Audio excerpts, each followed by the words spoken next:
तो भाई लोग आज हम बात करने वाले हैं लुक किस्म के चैप्टर नंबर 282 के बारे में। और अगर आप चैनल पे पहली बार आए हो तो चैनल को सब्सक्राइब और वीडियो को लाइक जरूर से करना ताकि आगे आने वाली वीडियोस आप मिस ना कर सको। आज की वीडियो की शुरुआत में हम देखते हैं जो गन होता है अभी प्रैक्टिस कर रहा होता है और जिस लकड़ी के फट्टे के ऊपर लोग सालों साल प्रैक्टिस करते हैं, गन उस लकड़ी के फट्टे का एक मुक्का मार के चीथड़े चीथड़े कर देता है। और यार गन ने आज तक इतनी सारी फाइट्स लड़ी होती है कि उसकी पूरी बॉडी में हर जगह कट्स ही कट्स लगे होते हैं। और बगल में ही गो सोफे में लेट के मोबाइल में गेम खेल रहा होता है और कहता है, तुम्हारी बॉडी एक कटिंग बोर्ड की तरह लग रही है। एक शरीर को बहुत ही ज्यादा कोमल और मुलायम होना चाहिए, बिल्कुल मेरे शरीर की तरह। आखिर तुमने अपने पूरे 3 साल क्यों लगा दिए एक ऐसे इंसान को ढूंढते हुए जिसने तुम्हारी बॉडी में तुम्हें एक निशान दिया था? तू सच में एक नंबर का ढक्कन है। गन कहता है, साले अपना मुंह बंद कर। गो कहता है, तो वैसे तुझे अब तक एली जैंग मिला या फिर नहीं? गन कहता है, नहीं अब तक नहीं। गो कहता है, तू लूजर, तुझे मेरे ऊपर भरोसा करना होगा। उस तरह के जो बच्चे होते हैं वो हमेशा हमारे आसपास ही कहीं होते हैं। वैसे मुझे एक बात बता, आखिर एली जैंग में ऐसी क्या बात है जो तुझे वो इतना ज्यादा पसंद है? तू पूरे 3 साल से उसको पागलों की तरह ढूंढ रहा है। और यार वही एली जैंग प्रेजेंट मोमेंट में ओली वैंग के साथ फाइट कर रहा होता है। गन कहता है, क्या तू मुझसे पूछ रहा है कि उसमें मुझे क्या पसंद है? उसका जंगलीपना मुझे वो बहुत पसंद है। और अभी हम देखते हैं शैली पार्क की बिल्डिंग का छत का दरवाजा तोड़ के एली वहां से ओली को मारता मारता बाहर लाता है। इसके बाद गन दोबारा से गो से कहता है, पूरे 3 साल हो चुके हैं जब से एली जैंग गायब हुआ है। उन 3 सालों में मैंने कई सारे बंदों को टेस्ट करा, वो सब के सब बहुत ज्यादा टैलेंटेड थे, उन सब के अंदर कमाल की स्किल थी। और अभी गन बात कर रहा होता है जेक, जेरी, जोहान और ओली की। गन कहता है, लेकिन ये एक बहुत ही अजीब बात है कि उनमें से मुझे कोई भी सेटिस्फाइड नहीं कर पाया।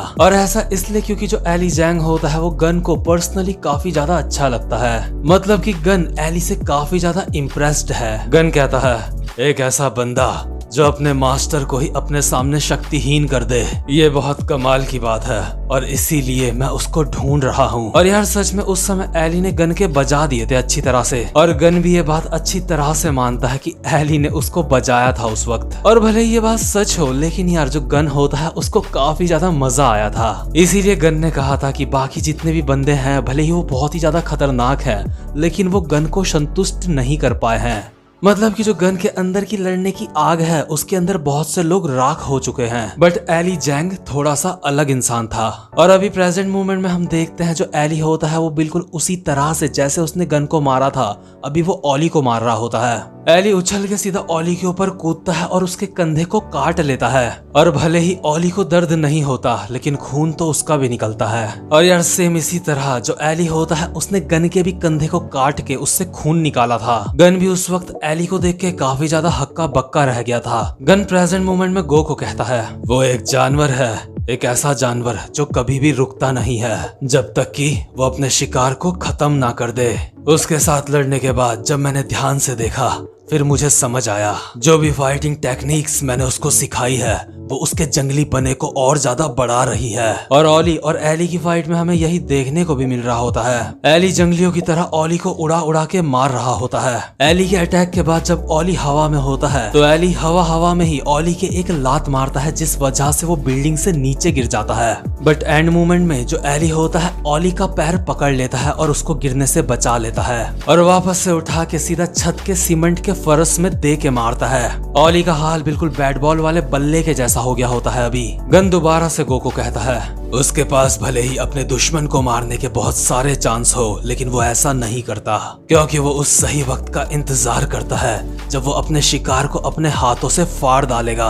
अगर तुम ध्यान से सोचो तो उसके लिए एक वेपन का इस्तेमाल करना बहुत ही ज्यादा अजीब बात है क्योंकि पृथ्वी में जितने भी जानवर हैं उनमें से कोई भी किसी वेपन का इस्तेमाल नहीं करता है। और अभी हम देखते हैं जो एली होता है उसने ओली के लात ही लात बजा रखी होती है। एली अभी ओली को इतना धो रहा होता है कि जितना धोबी कपड़ों को भी नहीं धोता, बट इसके बावजूद भी जो ओली होता है उसके फेस पे कोई भी रिएक्शन नहीं होता। इसके बाद सीन शिफ्ट होता है और हमें एक पुराना सीन दिखाते हैं। जस्टिन ओली वैंग को कहता है, बिग डैडी क्या आप अब एली जैंग को ढूंढना बंद नहीं कर सकते? ओली कहता है, आखिर अचानक से तू मुझसे ऐसा सवाल क्यों पूछ रहा है? जस्टिन कहता है, हमारी हॉस्टल गैंग दिन प्रतिदिन बढ़ती ही जा रही है। हमारे पास और भी बहुत सारे बिजनेस है करने को, और अगर हम एली को ढूंढते रहे तो मुझे लगता है हम कभी भी तरक्की नहीं कर पाएंगे। शायद अब हमें एली जैंग की परछाई को ढूंढना बंद कर देना चाहिए। हम जानते हैं बिग डैडी, आप पुरानी हॉस्टल गैंग को मिस करते हो, और हम ये भी जानते हैं हम बस एक रिप्लेसमेंट है जो हम उन लोगों की जगह पे यहाँ पे आए हैं। और हम देखते हैं जो ओली होता है वो डब्बा भर के दवाइयाँ खा रहा होता है। अभी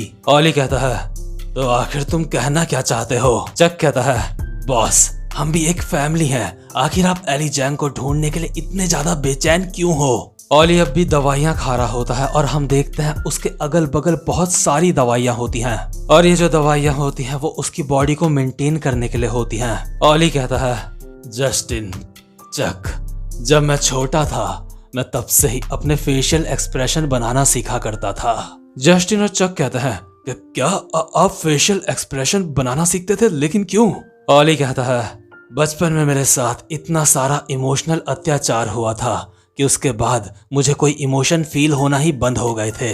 मैं भी बाकी लोगों की तरह एक नॉर्मल लाइफ बिताना चाहता था, इसलिए मैं अपने तरह तरह के मुंह बनाने की कोशिश करता था, ऐसी एक्टिंग करता था जैसे कि मुझे भी सब कुछ महसूस हो रहा है, सब कुछ फील हो रहा है। मेरे जिस बाप ने मुझे बचपन से पाल पोस के बड़ा करा, जब मैंने उन्हें भी मुक्का मारा था तो उस वक्त भी मेरे अंदर कोई भी इमोशंस नहीं आए थे, लेकिन मैंने अपने चेहरे पे झूठे एक्सप्रेशन लाने का नाटक करा था। और उस वक्त जब मैंने पहली बार क्राइम करा था उस वक्त भी मैंने एक्टिंग करी थी जैसे कि मैं बहुत ज्यादा खुश हूँ, लेकिन असल में मुझे कुछ भी महसूस नहीं हुआ था। डर, अपराध, अपराधी, अंतर्मन की आवाज, ये सारी बातें सिर्फ मेरे दिमाग में थी, ना कि मेरे दिमाग में मुझे अंदर से कुछ भी महसूस नहीं होता।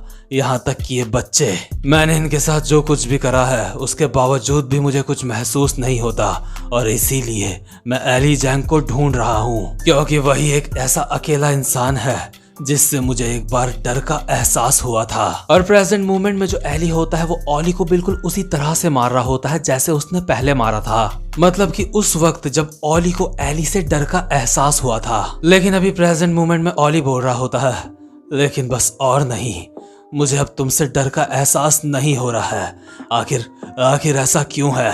और वहीं दूसरे सीन में जो गन होता है गो को कहता है वो एली जैंग को ढूंढ रहा है ताकि उसको दोबारा से डर का एहसास हो। क्या बकवास है, आखिर धरती पे ऐसा कौन सा जानवर है जिसको अपने से कमजोर जानवर से डर लगेगा? यानी कि गन का मतलब होता है कि ओली एली से ज्यादा ताकतवर है। और प्रेजेंट मोमेंट में भी अभी हम यही देखते हैं, एली से इतनी ज्यादा मार खाने के बावजूद भी जो ओली होता है उसको कुछ खास असर नहीं पड़ा होता है, और ओली अचानक से उछल के एक घुटना मारता है एली के मुंह पे। मतलब यार यहाँ पे सिचुएशन ये है कि ओली एली से ज्यादा ताकतवर है, लेकिन उसके बावजूद भी ओली बहुत सारे मौके देता है एली को खुद को मारने के लिए, क्योंकि ओली खुद चाहता है कि उसको वो डर दोबारा से महसूस हो जैसा कि उसे पहले हुआ था। लेकिन एली से इतनी ज्यादा मार खाने के बावजूद भी ओली को अभी कुछ भी महसूस नहीं हो रहा होता।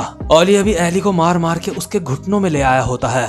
ओली कहता है, आखिर ये क्या है? क्या मैं तुमसे ज्यादा ताकतवर हो गया हूँ? मुझे तुमसे डर महसूस नहीं हो रहा है एली। तो आखिर वो एहसास क्या था जो मैंने पहले तुमसे महसूस करा था? और ओली दोबारा से अपने जेब से कुछ दवाइयां निकाल के खाते हुए कहता है, वो एहसास, वो डर ही था, है ना? लेकिन इतने में ही डायरेक्ट मैक्स और वैरेन भी यहाँ पे पहुंच जाते हैं और चिल्लाते हुए ओली के पास भागते हुए आते हैं। लेकिन ओली एक एक करके इन तीनों को बजा देता है, यहाँ तक कि वैरेन को भी। ओली अपने मन में कहता है, अब जब मैं इस बारे में सोचता हूँ तो ये बहुत ज्यादा अजीब बात है। क्या सच में मुझे पहले इन लोगों से डर लगता था? यहाँ तक कि मुझे तो गन से भी डर नहीं लगता।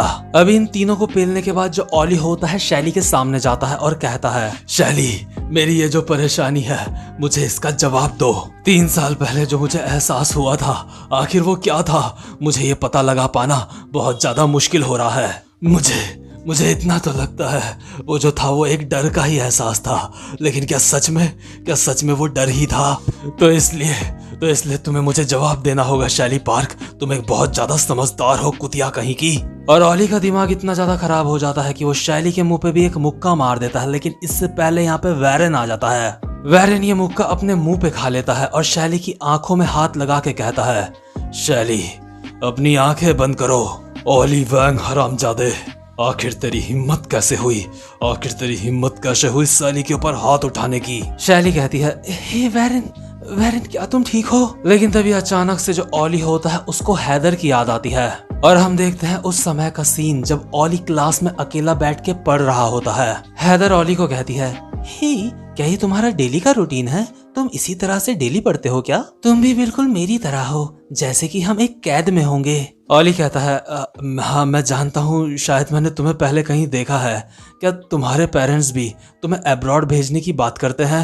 हैदर वैसे तुम्हारा सपना क्या है, तुम क्या करना चाहती हो? हैदर कहती है, मैं एक हेयर ड्रेसर बनना चाहती हूँ। और क्या ये सारी बातें सोच सोच के तुम्हें परेशानी नहीं होती? और जो हैदर और ऑली होते हैं इन दोनों के हालात इतने ज्यादा सेम होते हैं कि ये दोनों एक दूसरे की फीलिंग समझने लगते हैं। उस वक्त हैदर ने ऑली को कहा था, हे ऑली, जब भी हम दोनों की शादी हो जाएगी कभी, तो हम अपने बच्चों को वो सब कुछ करने देंगे जो भी उनका मन होगा। हम कभी भी उनको कैद करके नहीं रखेंगे, हम उनको उनकी जिंदगी बिल्कुल आजादी से जीने देंगे। और उस समय जो ऑली होता है उसको हैदर की बातें सुन के काफी ज्यादा अच्छा लगता है और उसको फाइनली कोई ऐसा दोस्त मिल गया होता है जो कि बिल्कुल उसके ही जैसा होता है। और अभी प्रेजेंट मोमेंट वाला ऑली अपने मन में कहता है, हैदर और मुझे दोनों को ही आजादी चाहिए थी और इसीलिए इस बात का परफेक्ट लॉजिक बनता है कि हम दोनों को ही एली बहुत ज्यादा पसंद था। एली मेरे लिए एक आजादी की निशानी था और इसीलिए मुझे समझ नहीं आया कि हैदर उसको आजाद रहने क्यों नहीं देना चाहती,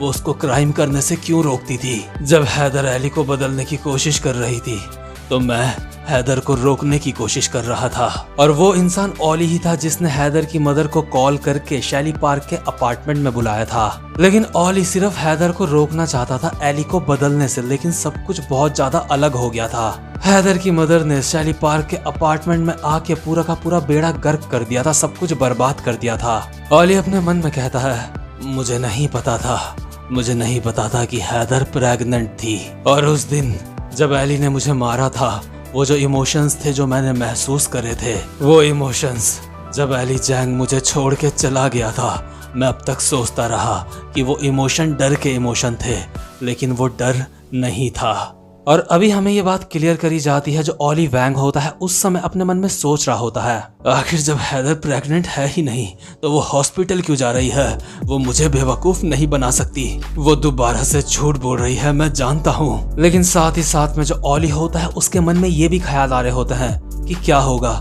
कि अगर हैदर सच में प्रेग्नेंट हुई। ऑली को भले ही उस वक्त इस बात का एहसास नहीं होता, लेकिन अनकॉन्शियसली उसको पता होता है कि वो हैदर के साथ बहुत ज्यादा गलत कर रहा है। और 3 साल पहले जो उसने इमोशंस फील करे थे वो एली से डर की वजह से नहीं थे, वो था इस बात का पछतावा कि उसकी वजह से हैदर मर गई। साथ ही साथ में इस बात का पछतावा जो कि उसका बहुत अच्छा दोस्त था, जो उसकी फीलिंग समझ सकता था, जिनकी सिचुएशन एक जैसी थी। उस दोस्त के साथ ऑली ने इतना ज्यादा बुरा करा, बट ऑली उस वक्त ये सारी बातें समझ नहीं पाया होता, लेकिन अभी उसको सब कुछ क्लियर हो गया होता है। और ऑली बार बार अपना सर जमीन में पटके जा रहा होता है और बस बोले जा रहा होता है, मेरी वजह से हैदर मर गई।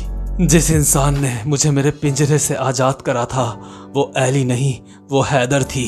चलो भगवान का शुक्र है मैं कोई पागल नहीं हूँ, मैं भी महसूस कर सकता हूँ। फाइनली अब मुझे भी सब कुछ महसूस होने लगा है। अब मुझे अपने और झूठे चेहरे बनाने की कोई भी जरूरत नहीं है। और अभी ऑली की आंखों में सच में असली के आंसू होते हैं। इससे पहले जो भी उसकी आंखों में आंसू थे वो सारे के सारे झूठे थे। तो अभी जो ऑली होता है छत की दीवार के ऊपर खड़ा होता है और अपने मन में कहता है, तो 3 साल से जिस प्रॉब्लम का आंसर मैं ढूंढ रहा था फाइनली वो मुझे मिल चुका है। मुझे लगता है अब सब कुछ सही करने का वक्त आ चुका है। ऑली अभी हल्की सी आवाज में कहता है, एली या ना बड़े होके जो कुछ भी करना चाहती होगी उसको तुम वो सब कुछ करने देना। हैदर मुझे माफ कर देना, हमारी हॉस्टल की कहानी पहले से ही बहुत ज्यादा अजीब थी। और एली लोगों को अभी एहसास हो जाता है कि जो ऑली है वो बिल्डिंग से कूदने वाला है, लेकिन इससे पहले कि एली लोग ऑली को रोकते ऑली छत से कूद जाता है। छत से गिरते गिरते भी ऑली के चेहरे में एक स्माइल होती है और आंखों में आंसू होते हैं। और इसी के साथ यहाँ पे ऑली और ये चैप्टर दोनों ही खत्म हो जाते हैं। उम्मीद करता हूँ कि आपको आज की वीडियो भी अच्छी लगी हो और आप इस वीडियो को लाइक करके जाओगे।